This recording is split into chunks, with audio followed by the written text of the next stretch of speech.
Doctor साहब ये बताइएगा कि ये एक वाक़या था, मैं चेक करना चाह रहा हूँ, यहीं का था कि कोई गज़ल गायक थे, वो भी यहाँ पर थे, बाद में कोई सुसाइड कर लिया था उन्होंने यहाँ पे, इसी फाउंटेन हाउस का था, मैंने कहीं पढ़ा था बहुत सालों पहले, कोई 7-8 साल पहले शायद।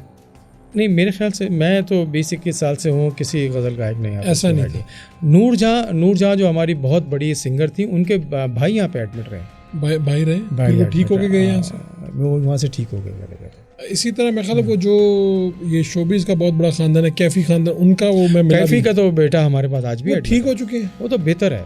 ठीक, देखिए ठीक होने का क्या कॉन्सेप्ट है? ठीक होने का कॉन्सेप्ट यही है ना कि भाई दवा खाएं और नॉर्मल ज़िंदगी गुजारें, तो वो तो कर रहे हैं। वो तो ऐसे कई 100 हमारे पास हैं। तो फिर ये वापस क्यों नहीं जाते घर? फैमिली नहीं ले जाना चाहती। फैमिली अपनी रिस्पॉन्सिबिलिटी, मैंने आपको पता है, मिसिंग फैमिली अगर फैमिली को लगता है कि ज़्यादा केयर करनी पड़ेगी या किसी भी टाइम ये दोबारा रिएक्ट कर सकता है, फैमिली डर से भी। देखिए फैमिली वही करे ना जो हम कर रहे हैं। हम क्या कर रहे हैं? वक्त पे दवा दे रहे हैं, वक्त पे खाना दे रहे हैं, हलाशेरी दे रहे हैं, उसको एहसास कर रहे हैं, उसके एहसास से कमतरी में मुब्तला नहीं कर रहे कि तुम पागल हो। तो हमारे पास आपने जब विज़िट किया है तो आपने ये फील किया कि हम वहाँ पे कोई शख्स सिगरेट नहीं पीता। हाँ, मैंने नहीं देखा। ये पूरी दुनिया में एक ऐसा मॉडल है जहाँ आप हैरान हो जाए कि पूरी दुनिया में जो साइकेट्रिक असाइलम्स हैं, साइकेट्री के जो हॉस्पिटल्स हैं, वहाँ सिगरेट अवेलेबल है। फाउंटेन हाउस के किसी सेंटर में कोई स्टाफ सिगरेट नहीं पी सकता। फाउंटेन हाउस के किसी सेंटर में कोई मरीज़ सिगरेट नहीं पी सकता, कोई विजिटर सिगरेट नहीं पी सकता, क्योंकि हमारा कॉन्सेप्ट ये है कि क्या हम अपने बच्चों को दे सकते हैं, तो ये हमारे बच्चे हैं, तो ये मॉडल मौजूद है। तो मैं वो जो आपका क्वेश्चन है, उस क्वेश्चन के हवाले से भी मैं यही कहना चाहता हूँ कि ये इस तरह के कई अदाकार और इस तरह के लोग आते हैं जो यहाँ से ठीक होके जा चुके हैं, लेकिन फिर वही फैमिली मिसिंग है, हर चीज़ फैमिली की जो मिसिंग है वो। तो आपने एक बात की कि जी इधर लोग आते हुए जो बड़े बड़े घर हैं, बड़ी बड़ी फैमिलीज़ हैं, अमीर लोग हैं, खुशहाल हैं, वो इधर आते हुए अपनी गाड़ी पीछे खड़ी करके आते हैं ताकि पता ना चले कि कौन है वो और क्या हिसाब है। अच्छा देखें, फिर मैं वही बात कहूँगा कि ये कैसा माशरा है। ये अल्लाह उसके रसूल के नाम पे बनने वाला वाहिद मुल्क है। 57 मुल्कों में ये वाहिद मुल्क है जो अल्लाह उसके रसूल के नाम पे बना है, और लाखों मेरी माओ बहन भाइयों ने यहाँ पे जाने दी इसकी आज़ादी के लिए। करोड़ों लोगों ने अपनी प्रॉपर्टियाँ छोड़ दी, यहाँ तो किसी को बुखार कोई नहीं देता, ऐसी इस मुल्क के लिए छोड़ दी। ये मुल्क में आज भी वो 1500 साल 1400 साल पहली जहालत क्यों मौजूद है जिसके लिए नबी पाक सल्लल्लाहु अलैहि वसल्लम आए और उन्होंने ठीक किया सारा, क्यों नहीं मानते? यही वो पागलपन का स्टिग्मा है जो पागलों का रिश्तेदार है, ये पागल ख़ानदान है। ये वो वजह है कि जो अनारकली में गाड़ी खड़ी करने पे मजबूर करता है उस फैमिली को, और फिर वो आते हैं अपनी बेटी को मिलने के लिए। यह कहा जाता है कि हमारा बच्चा तो इंग्लैंड गया, वो हमारे पास एडमिट है 10 साल से। क्यों ऐसा माशरा है? बाहर ये बताया होता है कि बच्चा बाहर पढ़ने गया हुआ है, वहीं पे सेटल हो गया, बाहर पढ़ने गया हुआ है। बच्चियों को मना किया जाता है कि बेटा अगर तुम्हें डिप्रेशन फील हो रहा है और तुम्हें अगर एंजाइटी फील हो रही है, तुम्हारे नंबर कम है, बताना नहीं, डॉक्टर के पास नहीं जाना, शादी नहीं होगी तुम्हारी, मंगनी नहीं होगी तुम्हारी।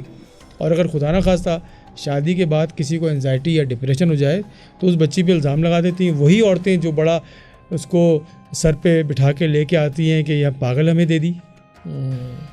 तो आपके पास तो यहाँ पर सैकड़ों इस तरह की मिसालें मौजूद हैं। जी हाँ, बिल्कुल। हमने आज से 10-15 साल पहले कोई 15,000 पेशेंट चेक करते थे, लास्ट ईयर हमने 1.25 लाख पेशेंट चेक किए। ये इतनी तेज़ी से जो है ना वो माशरा। फैमिलीज़ वापस ले जाने की रेशो क्या है, जो फैमिलीज़ वापस ले जाती हैं अपने लोगों को? अब तो काफ़ी ज़्यादा ये चीज़ें जो है ना बेहतर होती जा रही हैं। उसमें जो है ना वो मेडिसिन का भी बड़ा किरदार है, उसमें थेरेपीज़ का भी बहुत किरदार है, उसमें हमारा बिहेवियर का भी बहुत बड़ा किरदार है कि हम भी यही चाहते हैं कि फैमिली जो है ना इन्वॉल्व हो, फैमिली को हम इन्वॉल्व करते हैं और फैमिली सेशंस करते हैं। तो फैमिली जब ये समझ लेती है कि इसकी ज़िम्मेदारी है तो फिर वो कॉपरेट करती है। लेकिन फिर वही 2 से 3%, 5% वो लोग हैं जो बेस हैं। तो फिर ये जब ईद वगैरह और शबरात और इस तरह के त्यौहार आते हैं तो ये तो बड़ा मिस करते होंगे। अच्छा सर, ये आपने ऐसी तकलीफ़ दे बात पूछ ली है। अभी ईद गुजरी है जी, 400 मरीज़ों में से 285 मरीज़ ऐसे थे कि जिनको कोई लेने नहीं आया, कोई मिलने नहीं आया। बाकी सबको मिलने आए जो उनमें से रह गए, छुट्टी ले गए। ले गए उनको साथ ले गए। घरों पे ले अच्छा, आप ईद पे दे देते हैं साथ ले जाए? देखिए, हमारी तो कोशिश ये होती है कि अगर 10 दिन में कोई ठीक हो जाए तो घर जाए, कोई 2 महीने में ठीक हो जाए तो घर जाए। हमने तो, क्योंकि हमारा जो बजट है वो पर पेशेंट 1 महीने पे 1 लाख रुपए खर्चा होता है।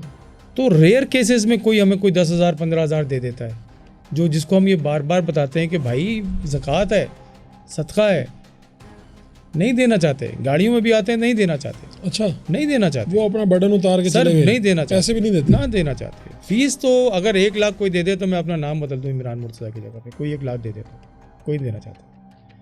जबकि मैं खुद और मेरे वालिद साहब इसी लाहौर शहर के कुछ अस्पताल में खुद एडमिट रहे हैं, एक दिन के सवा लाख रुपए हमने दिए और हंस के दे के आए वहाँ पे। हमें कोई नहीं देता। हमारे अस्पताल की एक अजीब सी बात आपको बताऊँगा, आप परेशान हो जाए, आप शौकत खानम जाएंगे ना, आप गुलाब देवी जाएंगे, आप मेयो जाएंगे, तो आप देखेंगे लोग मिठाई लेके जा रहे हैं, फल लेके जा रहे हैं, फूल लेके जा रहे हैं, मरीज़ों को खुशी से लेके आ रहे हैं। बिल्कुल।